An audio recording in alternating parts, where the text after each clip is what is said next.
Goundamani sir படத்தில் ஒரு dialogue வரும். அவர் வந்து அவங்க ஒய்ஃப் அடிப்பார். அதுக்கு ஒருத்தர் வந்து கேட்பாங்க, என்ன கல்யாணம் இத்தனை வருஷம் ஆச்சு, இப்போ போய் பொண்டாட்டி அடிக்கிற என்னண்ணா அப்படின்னு சொல்லி கேட்பாங்க. அதுக்கு அவர் சொல்லுவார், டேய் முதல்ல இந்த கேள்விக்கு பதில் சொல்லிட்டு போங்கடா.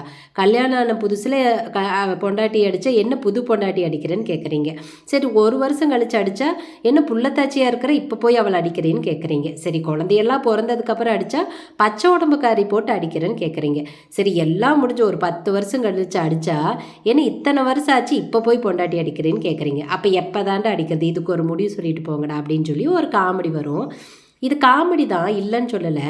ஆனால் பொண்ணுங்களுக்கு இதுதான் வாழ்க்கையே, நிறைய பேர்த்துக்கு உண்மை தானே. என்னென்னா கல்யாணம் ஆகி ஒரு 2 மாதத்துக்குள்ளார அவங்க கல்யாணம் பண்ணிட்டு போகிற வீட்டில் ஏதாவது ஒரு பிரச்சனை, மாமியார்னாலேயோ இல்லை வீட்டுக்காரனாலேயோ ஏதாவது ஒரு பிரச்சனை அப்படின்னா அதை வந்து பெற்றவங்க கிட்ட சொல்கிறப்ப என்ன தெரியுமா சொல்லுவாங்க, இப்போ தானே கல்யாணம் ஆச்சு, அதுக்குள்ளார உனக்கு என்ன தெரியும் அவங்கள பற்றி, நல்லவங்களா கெட்டவங்களா நான் அதுக்குள்ளே இது சொல்கிறேன், அதெல்லாம் அப்படி தான் இருக்கும், போக போக சரியாக போயிரு, நீ போ, சும்மா சும்மா தொட்டதுக்கெல்லாம் அமௌண்ட்டுக்கு வரக்கூடாது அப்படின்னு அட்வைஸ் தான் பண்ணுவாங்க. சரி அந்த பொண்ணும் சரின்ட்டு போயிடுவா. போயிட்டு கஷ்டப்பட்டு எப்படியோ இருந்து ஒரு குழந்தை பிறந்து ஒரு 2-3 வருஷம் ஆகிடும். ஆனாலும் கூட அந்த பிரச்சனை அவளுக்கு இருந்துக்கிட்டே தான் இருக்கும். அப்போ வந்து சொல்லுவா, என்ன இத்தனை வருஷம் கழிச்சு இப்போ சொல்கிற, அதெல்லாம் குழந்தை பிறந்துருச்சு இல்லை, நம்ம எத்தனை கஷ்டப்பட்டாலும் குழந்தைக்கோசரம் எல்லாத்தையும் தாங்கி தான் ஆகணும், குழந்தைய விட உனக்கு என்ன பெருசு, பொட்டாட்ட இரு, எப்படியும் இன்னும் கொஞ்சம் வருஷம் ஆச்சுன்னா கல்யாணம் ஆயிரா, அப்புறமா பேசிக்கலாம் அப்படின்னு சொல்லுவாங்க. சரின்ட்டு அவளும் அது கேட்டு போயிடுறா. அதுக்கப்புறம் அந்த குழந்தை பெருசாகி கல்யாணமே பண்ணிட்டாங்க. அப்போவும் அவளுக்கு அந்த பிரச்சனை இருந்துகிட்டே தான் இருக்குது. யாருமே அதை கேட்கல, காது கொடுத்தும் கேட்கல, வந்து கேட்கவும் இல்லை. திரும்ப வந்து சொல்கிறா, இப்போ தான் குழந்தை கல்யாணமே ஆயிடுச்சுல்ல, என்னால் இதுக்கு மேலே அதை பொறுத்துக்கவே முடியல, நான் வீட்டுக்கு வந்துடுறேன் அப்படின்னு வந்து சொல்லுவாள்.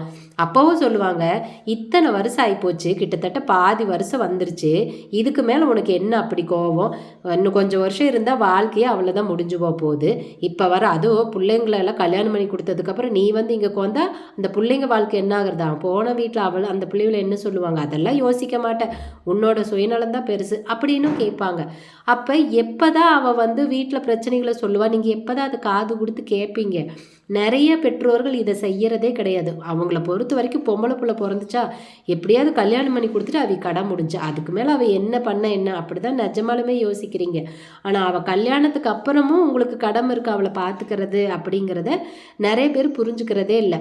அவள் வந்து வீட்டில் சொல்கிறப்பெல்லாம் நீங்கள் காது கொடுத்து கேட்குறதில்ல. அப்போ ஒரு கட்டத்தில் அவள் என்ன பண்ணுவா, ஐயோ என்னால் இங்கேயும் வாழ முடியல, அங்கே போயினாலும் அவன் நம்ம சொல்கிறத காது கொடுத்து கேட்க மாட்டேங்கிறாங்க அப்படின்னா கண்டிப்பாக தப்பான முடிவு தான் எடுப்பாள். அப்புறம் தப்பான முடிவு எடுத்ததுக்கப்புறம் நீங்கள் வயிற்றுலி வாயில் அடிச்சுக்கிட்டு பிரயோஜனமே கிடையாது. அதுக்கு முன்னாடியே நீங்கள் கேட்டிருக்கலாமில்ல, அது உங்களோட தப்பு தானே.